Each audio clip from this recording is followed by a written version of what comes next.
शिवलीलामृत या ग्रंथाच्या पठणाने उपासकाचे इष्ट मनोरथ पूर्ण होतात.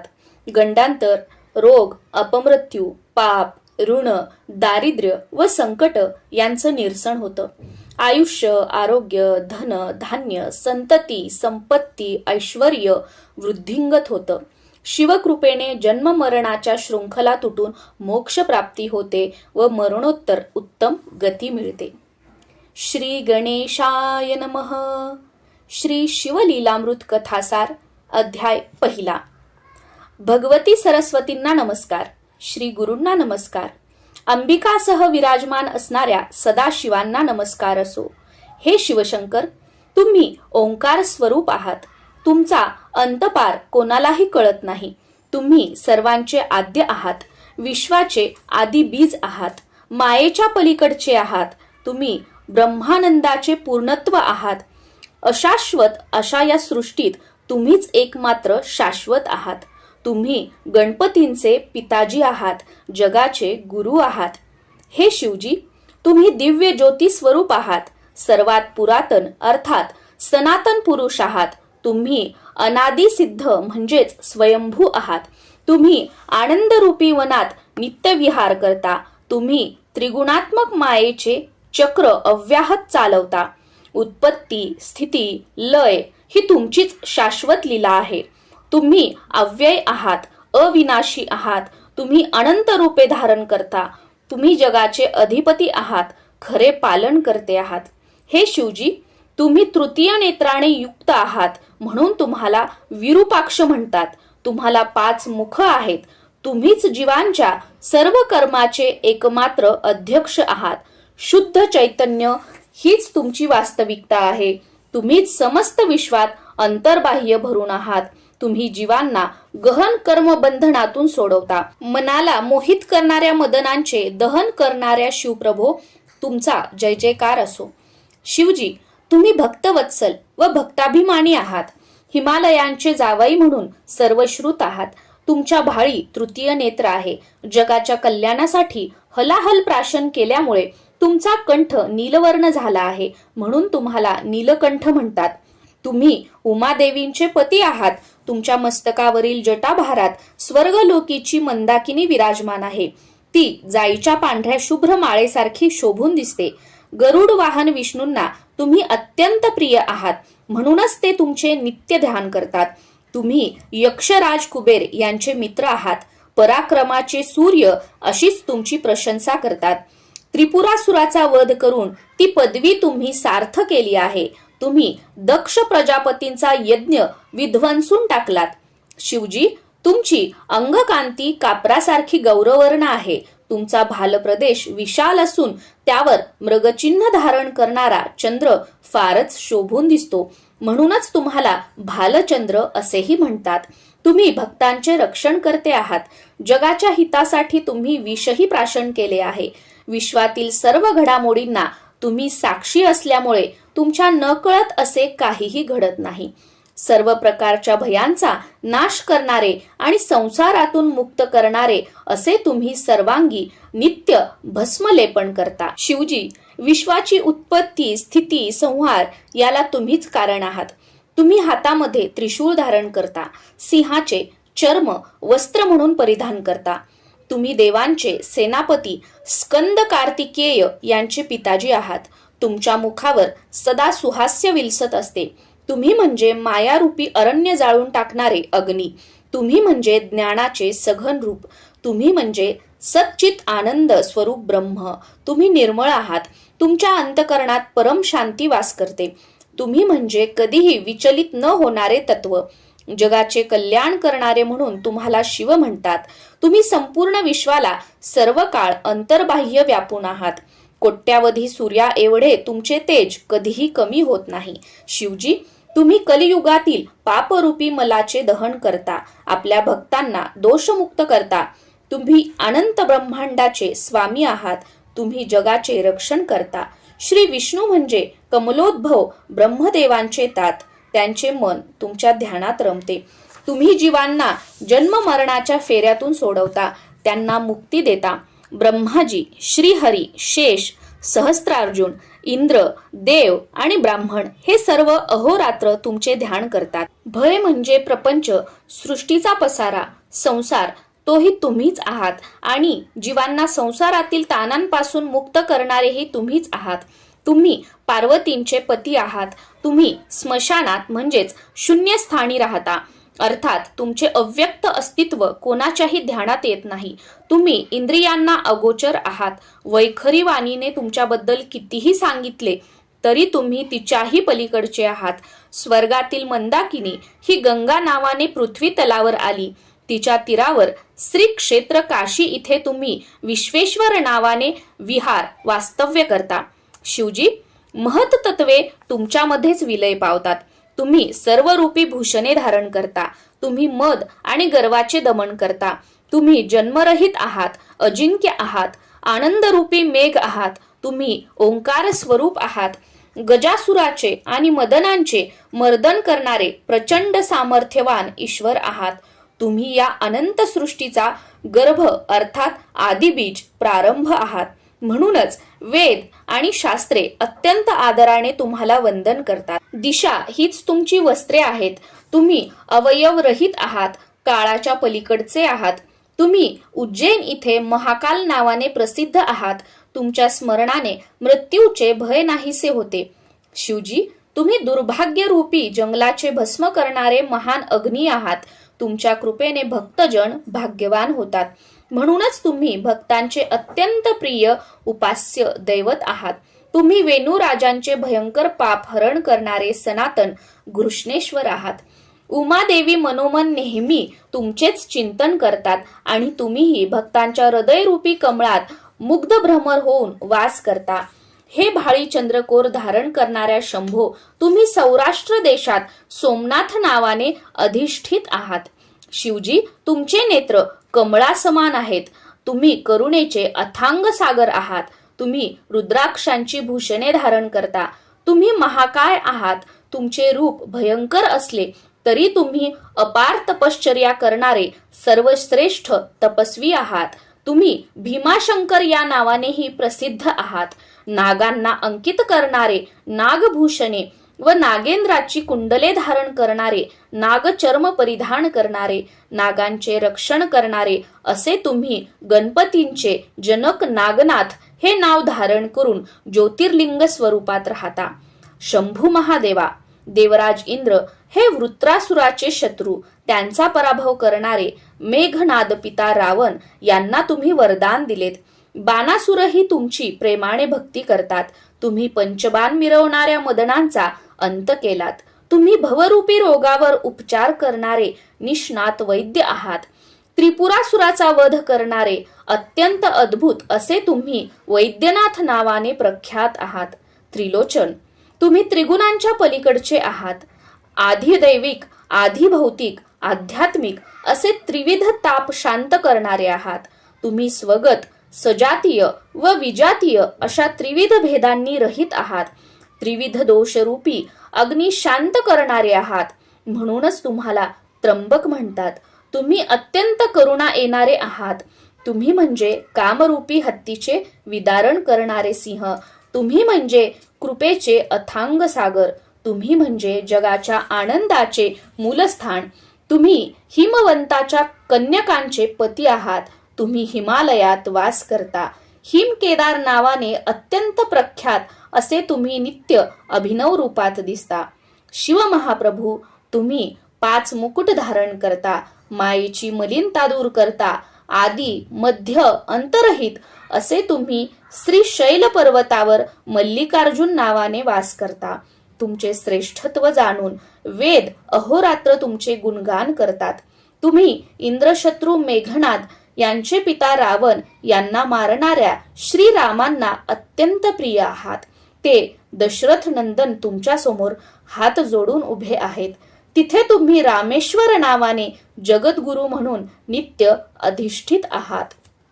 शिवमहात्म्य, शिवजी, अशा प्रकारे तुम्ही सर्वोत्तम असून तुमचे अतर्क्य महात्म्य वेदशास्त्रांनाही वर्णन करता येत नाही.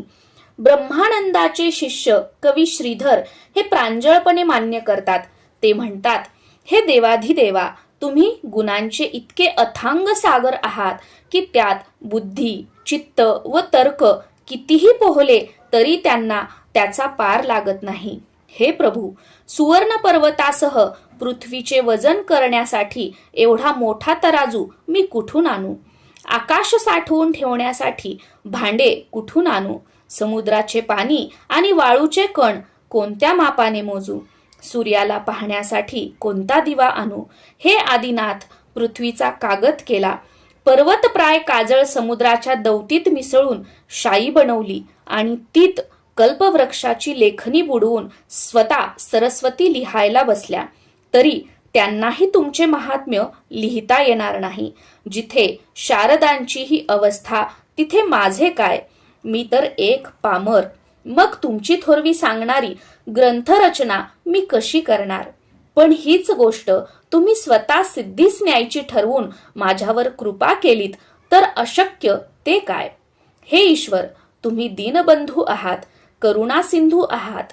द्वितीयेच्या इवल्याशा चंद्रकोरीला लोक भावभक्तीने जीर्ण वस्त्राची चिंधी वाहतात, त्याप्रमाणे मी अल्पमतीने तुमचे गुणगान करणार आहे. सत्यवतींचे महाज्ञानी पुत्र व्यास हे तुमचे महात्म्य रूपी आकाश भेदत गेले होते, पण त्यांनाही त्यांचा अंत लागला नाही. म्हणूनच ते विनम्र भावाने तटस्थ राहिले. मी तर मंदमती पामर आहे, तुमच्या थोरवीच्या आकाशात कसा संचार करणार? पण तरीही प्राप्त जन्माचे सार्थक व्हावे म्हणून मी तुमच्या गुणांच्या सागरात मासा होऊन विहार करणार आहे. माझ्यावर तुमची कृपादृष्टी असू दे. भगवान शंकरांचा आशीर्वाद. तेव्हा श्रीधर कवींनी केलेली स्तुती व ग्रंथ निर्मिती विषयक त्यांचे मनोगत ऐकून दक्ष कन्यांचे पती श्री शंकर अतिशय संतुष्ट झाले व म्हणाले, तुम्ही माझ्या अद्भुत लीलांचे वर्णन करणारा श्री शिवलीलामृत ग्रंथ लिहिण्यास प्रारंभ करा. त्यात मी प्रासादिक रसपरी पोष करीन. पंडित जसा लहान शिशूचा हात धरून त्याला अक्षरे लिहायला शिकवतो, तसा मी तुमच्या मुखाने माझे समस्त गुण वदवीन. श्रोते हो, व्यासांनी स्कंद पुराणातील ब्रह्मोत्तर खंडात शिवलीलांचे वर्णन केलेले आहे. तोच शिवलीलामृत ग्रंथ होय. त्याच पवित्र कथा मी तुमच्या पुढे सादर करणार आहे, तरी कृपा करून लक्ष द्या. शिवमंत्राचे श्रेष्ठत्व. प्राचीन काळी नैमिषारण्यात फार मोठे यज्ञसत्र चालले होते. त्यावेळी विश्रांतीच्या काळात महामुनी सूत उपस्थित ऋषींना व श्रोत्यांना पुराण कथांच्या माध्यमातून मार्गदर्शनपर उपदेश करत होते. त्यावेळी श्रोत्यांनी विचारलेल्या प्रश्नांनाही उत्तरे देत होते. त्या चर्चासत्राने सर्वांच्या ज्ञानात भर पडत होती. एके दिवशी शौनकादी ऋषी सुतांना म्हणाले, मुनीश्वर, तुम्ही आमच्या चित्रूपी आकाशाला प्रकाशित करणारा चंद्रच आहात. आता आमच्या कर्णरूपी चकोरांना तृप्त करा. तुम्ही आपल्या प्रासादिक वाणीने अनेक पुराणे कथन केली आहेत, भगवान विष्णूंच्या लीला सांगितल्या आहेत आणि दशावतारांचे वर्णनही केलेले आहे. तुमच्या मुखातून महाभारत, रामायण, भागवत ऐकून आमचे कान तृप्त झाले आहेत. आता आम्हाला अत्यंत अद्भुत असा श्री शिवलीलामृत ग्रंथ ऐकण्याची इच्छा आहे. ती तुम्ही पूर्ण करा. ती विनंती ऐकून वेदव्यास शिष्य सूत अतिशय प्रसन्न झाले. ते श्रोत्यांना उद्देशून म्हणाले, शिवचरित्र परम आश्चर्यकारक आहे. याच्या श्रवणाने महापापांचे पर्वत जळून जातात. म्हणून हे लक्ष देऊन ऐका. याच्या श्रवणाने भगवान शंकर तुम्हाला आयुष्य, आरोग्य, अपार ऐश्वर्य, उत्तम संतती, संपत्ती, ज्ञान, विवेक असे सर्व काही देतात. तुमचे सर्वार्थाने कल्याण करतात. शिवचरित्र अत्यंत निर्मळ आहे. ते ऐकल्याने कलिमल नष्ट होतो आणि सर्व तीर्थयात्रांचे, व्रतांचे व महायज्ञ केल्याचे पुण्यफल प्राप्त होते. सर्व यज्ञात जपयज्ञ श्रेष्ठ आहे. आता कोणत्या मंत्राचा जप करावा तेही सांगतो. ओम नमः शिवाय हा 6 अक्षरांचा शिवमंत्र सर्वश्रेष्ठ आहे. या मंत्राचा नित्य जप करावा. नमः शिवाय हा 5 अक्षरी मंत्रही तितकाच प्रभावी व फलदायी आहे. या मंत्राचा जप जीवांना संसार रूपी सागरातून तारून नेतो. म्हणूनच ब्रह्मादी देव व ऋषी याच मंत्राचा जप करतात. या शिवमंत्राच्या पठण प्रभावाने दुःख, दारिद्र्य, भय, शोक, काम, क्रोध, भेदभाव व पातके यांचा नाश होतो. पाठकाला समाधान प्राप्त होते, धैर्य येते, त्याचे पोषण होते. या महामंत्राचा महिमा अगाध आणि अवर्णनीय आहे. यानेच देवांचे व मुनींचे कल्याण होते. ज्याप्रमाणे नवग्रहात सूर्य श्रेष्ठ आहे, त्याचप्रमाणे मंत्रांमध्ये नमः शिवाय हा मंत्र श्रेष्ठ आहे. ब्रह्मा विष्णू याचाच नित्य जप करतात. शास्त्रांमध्ये वेदांत, तीर्थांमध्ये प्रयाग, क्षेत्रांमध्ये काशी, अस्त्रांमध्ये पाशुपतास्त्र, देवांमध्ये शंकर व पर्वतांमध्ये मेरू पर्वत श्रेष्ठ आहे, तसा मंत्रांमध्ये हा शिवपंचाक्षरी मंत्र श्रेष्ठ आहे. हा मंत्र म्हणजे केवळ चैतन्य असे परमतत्व. साक्षात परब्रह्म सर्व तीर्थे व्रते याच्यावरून ओवाळून टाकावीत. हा तारक मंत्र म्हणजे आत्मप्राप्तीची खाण, कैवल्य मार्गाला प्रकाशित करणारा सूर्य, अविद्यारूपी घोर अरण्याला जाळून टाकणारा ब्रह्मस्वरूप अग्नी. सनकादिक ज्ञानी याच मंत्राचा जप करतात. स्त्री, पुरुष, गृहस्थ, ब्रह्मचारी चारही वर्णांचे लोक या सर्वांनी मुख्यत्वे हाच मंत्र जपावा. दिवसा रात्री, जागेपणी, स्वप्नामध्ये, निद्रा घेत असताना, जाता येता, बोलता, भांडता, कार्य करताना या मंत्राचा कोणीही कुठेही कधीही जप करावा. याला कसलाही नियम नाही. या शिवमंत्र रूपी सिंहाची गर्जना कानी पडताच दोषरूपी हत्ती जागीच प्राण सोडतात. त्यांचे क्षणार्धात भस्म होते. हा मंत्र म्हणताना न्यास, मातृकान्यास, विशिष्ट आसन आदी कसलीही आवश्यकता नसते. अहो, प्रेमाने नुसते शिव शिव म्हटले तरी शिवजी समोर उभे राहतात. जे या मंत्राचा अखंड जप करतात त्यांच्यावर त्रिनेत्र शंकर स्वतःच्या शरीराची सावली धरतात. त्यांचे अहोरात्र रक्षण करतात. या मंत्राच्या उपासकांना ते प्रभू मी तुमचा ऋणी आहे असे म्हणतात. पण या महामंत्रांचा गुरुकडून विधीपूर्वक उपदेश घ्यावा. गुरु महात्म्य. आता हे गुरु कसे असावेत तेही सांगतो. ते भगवत भक्ती करणारे, वितरागी, दिव्य ज्ञान असणारे, सर्व कर्मांमध्ये तारतम्याने वागणारे, उदार, दयाळू, मित भाषण करणारे, शांत, मानाची अपेक्षा नसणारे, दांभिकपणा नसणारे, अहिंसक व अत्यंत विरक्त असे असावेत. ही गुणलक्षणे लक्षात घेऊनच श्रेष्ठ गुरूंकडून नमः शिवाय या मंत्राचा उच्चार ऐकावा. हा मंत्र आपल्याला माहीत असला तरी निर्धारपूर्वक गुरुमुखातूनच घ्यावा. मंत्र म्हणता येतो म्हणून याचा उगाच जप केला तरी तो निष्फळच ठरतो. जे कामी, क्रोधी आणि मदोन्मत्त आहेत, ज्यांनी गुरुपदेश घेतलेला नाही, त्यांनी कितीही ज्ञान सांगितले तरी ते व्यर्थच होय. त्यांचे तोंडही पाहू नये. वेदशास्त्रांचे अध्ययन करून ब्रह्मविषयक अपरोक्ष ज्ञान झालेले असले वा संत सज्जन आणि विद्वानांशी त्या संदर्भात कितीही चर्चा केलेली असली तरी सद्गुरूंशिवाय मनुष्य भवसागरातून तरुण जात नाही. किंबहुना प्रत्यक्ष देवांनी येऊन जरी रहस्यमय ज्ञान सांगितले तरी सद्गुरूंना शरण गेल्याशिवाय तरणोपाय नाही. उपनयन झाल्याशिवाय गायत्रीचा जप करतो तो भ्रष्ट आणि अपवित्र होय. वराशिवाय वराड जसे निरर्थक तसाच हा प्रकार. एखाद्याने अनेक ग्रंथ वाचले तरी त्याचा गर्भवास चुकत नाही. म्हणूनच ज्याला स्वतःचा उद्धार करून घ्यायचा आहे त्याने संप्रदायाची परंपरा असलेल्या सद्गुरूंना निर्धाराने शरण जावे. ज्यांचा पूर्ण संप्रदाय अर्थात गुरु परंपरा ज्ञात नाही अशांना गुरु करू नये. जन्मजात अंध असलेल्या व्यक्तीला रंगाचे ज्ञान नसते तसेच ते गुरु असतात असो. शिवमंत्राचे पुरश्चरण. शिवमंत्र अत्यंत पवित्र व उद्धारक आहे. त्याचे काशी, कुरुक्षेत्र, नैमिषारण्य, गोकर्ण अशा उत्तम क्षेत्री पुरश्चरण करावे. परमपवित्र शिवस्थाने, विष्णुस्थाने इथे या मंत्राचा सप्रेम जप करावा. याच संदर्भात एक पुरातन कथा सांगतो, ती ऐका. शिवमंत्राचे महात्म्य सांगणारी ही कथा आस्थेने श्रवण करावी. हिच्या आशयावर चिंतन मनन करावे. हिला अनुमोदन द्यावे. त्यायोगे शिवकृपेने सर्व पापे नष्ट होतील. शिवमंत्राच्या प्रभावाची प्रत्यक्ष अनुभूती येईल. ब्रह्महत्यारा असो, वाटमाऱ्या करणारा असो वा कोणी तामसी वृत्तीचा असो, या कथेच्या श्रवणाने सर्वच पावन होतात. दाशार्ह राजाची कथा. फार पूर्वी मथुरा नगरीत परमपवित्र यादव वंशातील दाशार्ह नावाचे भूपती राज्य करत होते. ते उदार व सुलक्षणी होते. सर्व राजे त्यांचे स्वामित्व मान्य करत असत, त्यांना कारभार देत असत आणि त्यांना वंदन करत असत. त्यांच्या पुढे नतमस्तक होताना त्या राजांच्या मुकुटातील रत्नांचा प्रकाश त्या महाराजांच्या चरणावर पडत असे. अशा प्रकारे त्या श्रेष्ठ भूपतींनी समस्त भूतलावर आपल्या सत्तेचे जणू पांघरूणच घातले होते. त्यांच्या यशकीर्तीची धवल पताका शरद ऋतूतील पूर्णचंद्राप्रमाणे शोभत असे. अर्थात त्यांची कीर्ती निष्कलंक व निर्दोष होती.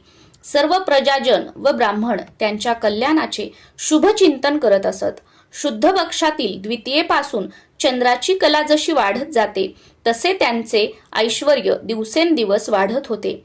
ते विष्णूसारखे सुंदर व तेजस्वी होते. ते सद्बुद्धीरूपी धर्मपत्नीशीच प्रेमळ वार्तालाप करायचे. दुर्बुद्धीरूपी दासीकडे ते ढुंकूनही पाहत नसत. त्यांनी दानरूपी शस्त्राने समस्त याचकांचे दारिद्र्य नष्ट केले होते. ते परशुरामांसारखे महापराक्रमी होते. कुऱ्हाडीचे घाव घातले तरी वृक्ष जसा अचल असतो तसे रणांगणात ते निर्भयपणे उभे राहायचे. ते शत्रूंना प्रलय काळाचा अग्नीच वाटायचे. कोणीही त्यांच्या समोर टिकत नसे. त्यांना 14 विद्या व 64 कला अवगत होत्या. त्यांचे मधुर व गंभीर बोलणे ऐकून प्रजाजनांना आनंद होई. त्यांची अफाट सेना पाहून सागरही भयभीत व्हायचा. त्यांनी दिलेला शब्दही आकाशातील ध्रुवाप्रमाणे अढळ व अचल असे. काशीच्या राजांच्या रूपवती कन्या कलावती या दाशार्ह राजांच्या पत्नी. सरस्वतींनाही त्यांच्या अप्रतिम सौंदर्याचे वर्णन करायला आवडायचे. कलावती या लावण्यरूपी सागरावरची एक लाटच होत्या जणू. त्यांचे डोळे हरिणाच्या डोळ्यासारखे होते. ओठ प्रभातीच्या सूर्यबिंबासमान लाल होते. त्या मृदू भाषण करणाऱ्या होत्या. त्यांचा स्वर कोकिळ पक्षाप्रमाणे मधुर होता. त्यांची चाल हंसासारखी डौलदार व कंबर सिंहाच्या कमरेसारखी बारीक होती. त्यांचे मुख पौर्णिमेच्या चंद्रासारखे तेजस्वी होते. त्यांची वेणी पाहून वाटायचे हा मोठा काळा भुजंग तर नव्हे. त्यांच्या सौंदर्यामुळे त्यांनी धारण केलेल्या अलंकारांनाच शोभा यायची. त्यांचे दात हिऱ्यासारखे झळकायचे. त्यामुळे त्या बोलू लागल्या की भोवताली मंद प्रकाश पडे. त्या सर्व कलांमध्ये निपुण होत्या. त्यामुळे त्यांचे कलावती हे नाव सार्थ होते. सौंदर्याच्या खाणीतील सर्वोत्तम रत्न अशा त्या राणी व्यवहार चतुर व हुशार होत्या. त्यांच्या अंगाचा सुगंध सर्वत्र दरवळत असे. त्यांच्या मुखचंद्राकडे कितीही पाहिले तरी राजांचे समाधान होत नसे. त्यांचे डोळे भ्रमर होऊन त्यांच्या सौंदर्यरूपी कमळावर रुंजी घालत असत. एके दिवशी राजांचे मन सारखे कलावतींकडे धावत होते. त्यांच्याशी सहवास करण्यासाठी ते आतुर झाले होते. त्यांनी त्यांना बोलावणे धाडले, पण त्या आल्या नाहीत. त्यांच्याशी प्रणय चेष्टा करायला आसुसलेले ते महाराज अक्षरशः जाळ्यात सापडलेल्या माशासारखे तळमळत होते. शेवटी ते स्वतःच उठून त्यांच्या महालात गेले, पण त्यांना पाहून त्या प्रसन्न झाल्या नाहीत. ते त्यांना म्हणाले, हे राज्ञी, हे शृंगारलतिका कलावती, या माझ्याजवळ या. तुमच्या शुभलक्षणी शरीराने मला आलिंगन द्या. तुमच्या सहवासासाठी मी आतुर झालो आहे. मला अंगसंग देऊन संतुष्ट करा. मला नाराज करू नका. या मिलनातून तुम्हाला एक उत्तम पुत्र होईल. त्याला पाहून सर्वांना अत्यानंद होईल. तेव्हा त्या म्हणाल्या, स्वामी, मला क्षमा करा. मला स्पर्शही करू नका. आज तुमची इच्छा मी पूर्ण करू शकत नाही. ते म्हणाले, का बरे? माझ्यावर रुसल्या आहात काय? त्या म्हणाल्या, आपल्या प्रिय व्यक्तीवर कोणी रागावतो काय? मी शिवजींची उपासना करत असल्यामुळे व्रतस्थ आहे, म्हणून तुमच्याशी रममाण होऊ शकत नाही. ते म्हणाले, असं काय करता? तुमच्या सहवासासाठी मी व्याकुळ झालो आहे. तेव्हा त्यांनी त्यांना समजावले व म्हणाल्या, महाराज, धीर धरा. माझा व्रत नियम मोडायला सांगू नका. स्त्री रोगिष्ट, गर्भवती, ऋतुमती, उपाशी, व्रतस्थ, वृद्ध वा अशक्त असेल तरी ती भोगू नये, हे मी तुम्हाला सांगायला नको. पर्वकाळ व व्रतांचे दिवस नसतील तर उत्तम काळी उत्तम भोजन करून मगच स्त्रीसंग करावा. समागमाच्या वेळी स्त्री व पुरुष तरुण, रूपवान व आनंदी असावेत. त्यांच्या मनात चिंता, उद्विग्नता असू नये. त्यांनी एकमेकांवर प्रेमवर्षाव करत सहवासाचा आनंद उपभोगावा असे जाणकारांनी सांगितले आहे. पण कामवासनेने अंध झालेल्या दाशार्हांनी कलावतीचे बोलणे मनावर घेतले नाही. त्यांनी दोन्ही हात पसरून त्यांना एकदम दृढ आलिंगन दिले. तर काय आश्चर्य, त्यांना बाहुपाशात घेताच त्यांचे अंग पोळले. ते क्षणार्धात त्यांच्यापासून दूर झाले. त्यांना मोठा प्रश्न पडला. त्यांनी विचारले, राणी, हे काय नवल आहे? तुमचे अंग इतके तप्त कसे? त्या म्हणाल्या, महाराज, रागावू नका. अनुसूया पुत्र दुर्वास हे माझे गुरु आहेत. त्यांनी मला शिवपंचाक्षरी मंत्र दिला आहे. त्या गुरुपदिष्ट मंत्राचा अहोरात्र जप केल्याने मी पावन झाले आहे.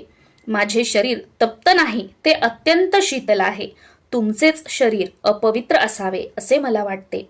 कारण अभक्ष भक्षण केलेले असेल, आचरण शुद्ध नसेल तर शरीरही विटाळते. श्री गुरूंच्या कृपाप्रसादाने मला अंतर्ज्ञान आहे. त्या आधारे मी एवढेच सांगू इच्छिते की तुमच्याकडून जप, तप, शिवपूजन, गुरूंची सेवा असे कोणतेही कर्म घडलेले नाही. त्यामुळे पुढे तुम्हाला दारुण नरक यातना भोगाव्या लागणार आहेत. हे सर्व टाळायचे असेल तर वेळीच सावध व्हा. स्वतःच्या उद्धारासाठी काहीतरी साधना करा. ते ऐकून दाशार्ह महाराजांना फार पश्चाताप झाला. त्यांना काहीच बोलवेना. ते कलावतींना म्हणाले, राणी, तुम्ही खरोखरच सद्गुणी आहात. माझ्याकडून अनंत प्रमाद घडले आहेत, हे मी मान्य करतो. म्हणून तुम्हीच मला शिवमंत्र द्या. त्याच्या जपाने मीही पावन होईल. माझी महापापे जळून भस्म होतील. त्या म्हणाल्या, नाथ, मला क्षमा करा.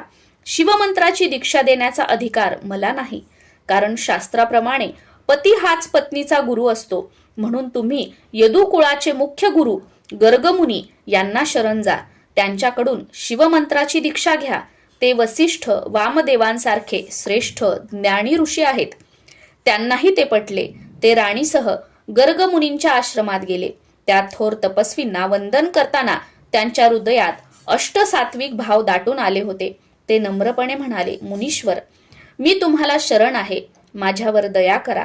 शिवमंत्राची दीक्षा देऊन मला कृतार्थ करा. त्यावेळी त्यांचा मनोभाव जाणून गर्गमुनींना करुणा आली.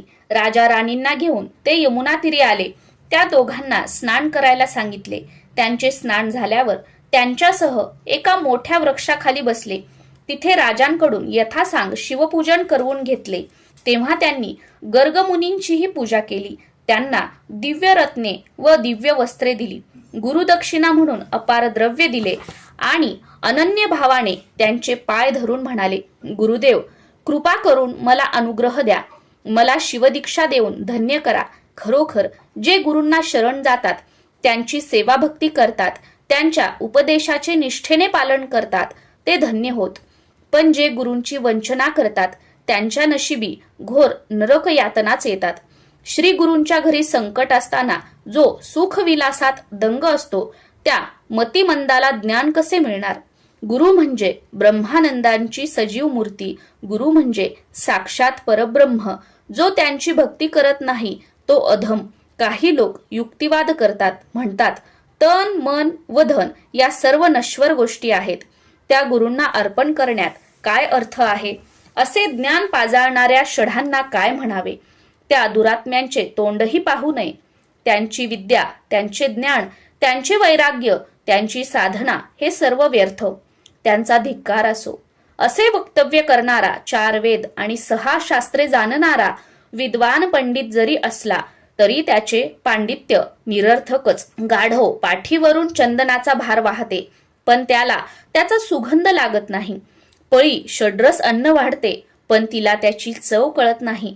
मापाने तांदूळ मोजले जातात, पण भात खाण्याचे सौख्य त्याच्या नशिबात नाही. घाना उसाचा रस गाळतो, पण त्याची गोडी चाकतात दुसरे. पात्रात साखर साठवली जाते, पण त्याला तिची माधुरी लाभत नाही. गुरूंची वंचना करणारेही तसेच असतात. ते आपल्या ज्ञानाचा, आपल्या विद्वत्तेचा गाढवाप्रमाणे व्यर्थ भार वाहतात. गुरुभक्तीत किती आनंद आहे हे त्यांना कधीच कळत नाही. गुरूंना विन्मुख असणारे ते सर्व अभाविक आणि दुर्जन होत. पण दाशार्ह राजा तसे नव्हते. ते भाविक, उदार व श्रद्धावंत होते. त्यांचा पश्चाताप खरा होता. त्यांची स्वतःच्या उद्धाराची तळमळ खरी होती. त्यांची शरणता खरी होती.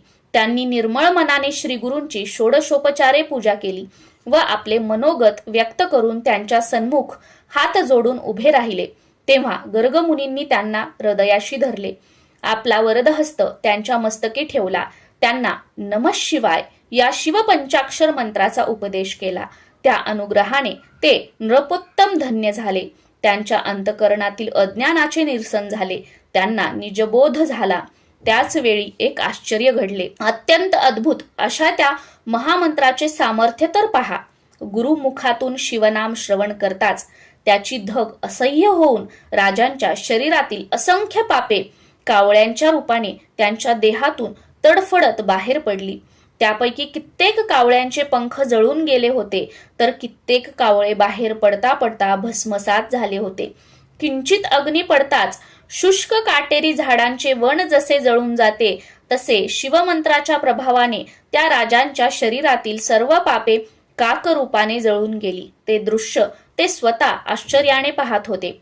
ते कावळे निघून जाताच आपला देह देवांसारखा दिव्य झाला आहे हे त्यांच्या लक्षात आले. त्यांना अतिशय आनंद झाला आणि जे पाहिले ते सत्य होते की भ्रम हेच त्यांना कळेना. त्यांनी गर्गमुनींना विचारले, मुनिश्रेष्ठ, माझ्या देहातून इतके असंख्य कावळे कसे निघाले? माझे रूप इतके दिव्य कसे झाले? ते म्हणाले, राजा, शिवनामाच्या प्रभावाने तुमची अनंत जन्मीची पापे जळून भस्म झाली आहेत. कावळे हे त्यांचे प्रतिकात्मक रूप होते. आता तुम्ही पूर्णतः निष्पाप झालेले आहात, म्हणून तुम्हाला हे दिव्य रूप मिळाले आहे. ते ऐकताच त्यांचे हृदय कृतज्ञतेने भरून आले. ते अत्यंत प्रेमाने गुरुस्तवन करू लागले व म्हणाले, गुरुदेव, तुम्ही धन्य आहात. धन्य धन्य तो शिवमंत्र.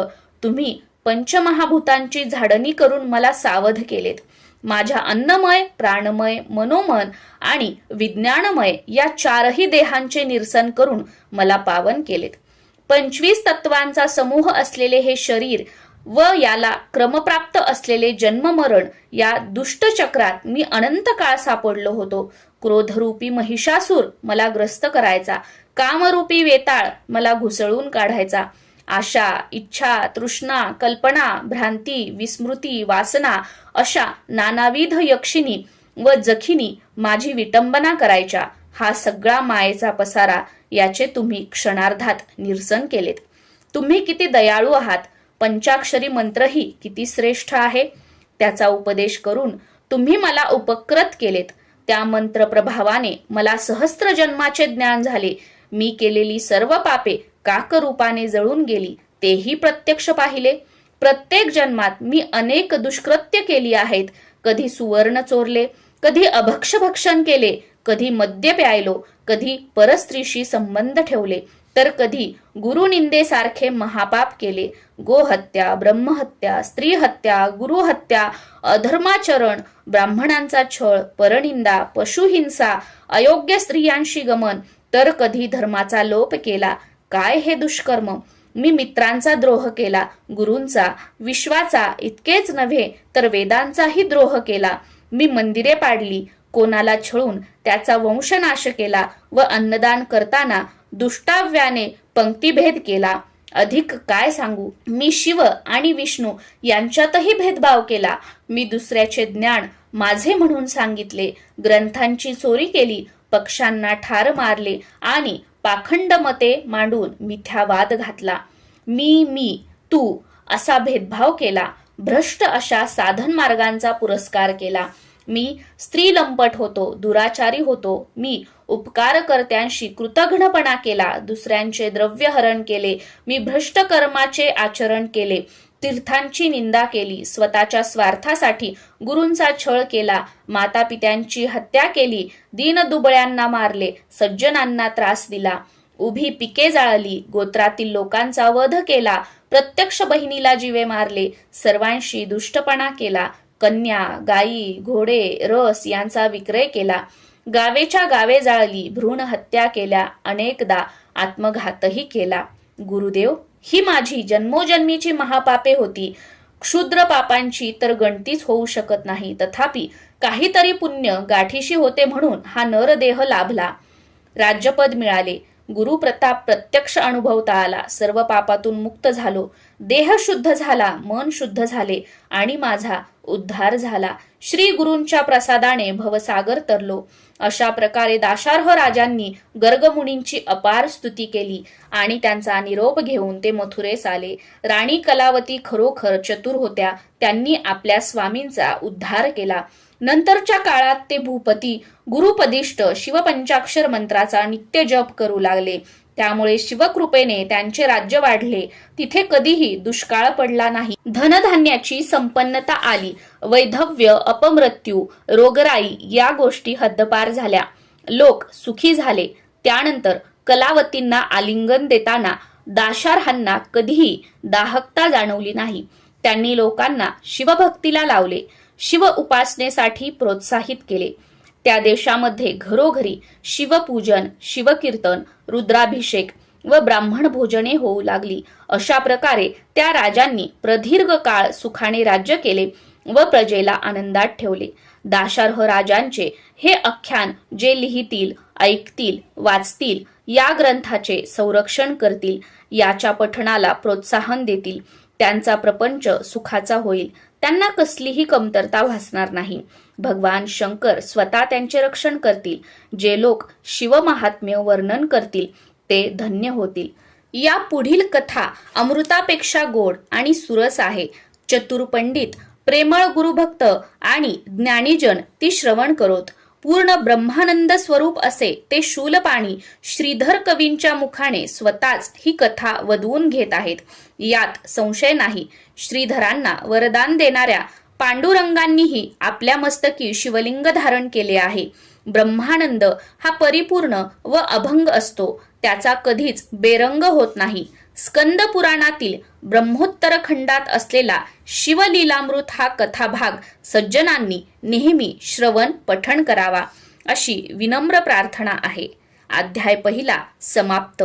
श्री सांब सदा शिवार्पणमस्तु. ओम नमः शिवाय.